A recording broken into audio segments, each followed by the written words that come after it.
I'm Rob Henschel, and I helped this man find a new home.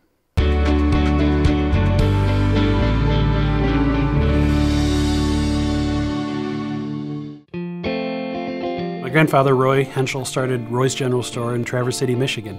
It's a family-owned and operated business, and today I manage that store. This last winter, I saw a camper in the parking lot. I went out, knocked on the door to see who was there. Big grizzly man came to the door and introduced himself as the Mountain Man.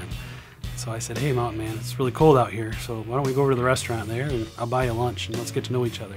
He said he was short on funds and he needed a place to park. I said, "You're welcome to park where you're at for the next few days." A few days later, I got a phone call. My mom said Mountain Man's camper was on fire and that the fire department had come and was putting it out, and Red Cross was there taking care of him. And immediately I thought, man, everything he owned was in that camper.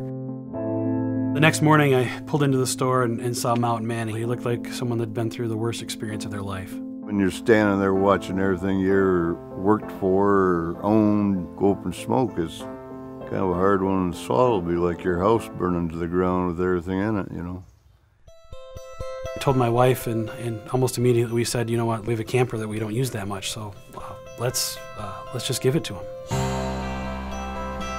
When Rob brought that trailer around the store and says, "Here," it's like, there ain't words to explain what it felt like. Why? Well, he says, "Don't worry about it." He stood there and just stunned and just like waiting for someone to say, "Just kidding." I never had that done for me ever in my life. I can't thank Rob enough.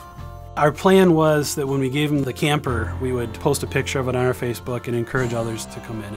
If you have blankets, clothes, coats, boots, just bring it. And people did. They came out in droves. They gave what they had. It's very touching to see. I think there's a basic human need to be a part of other people's lives. And when someone has a tragedy, it's such an opportunity to reach out to them and be a big part of their life.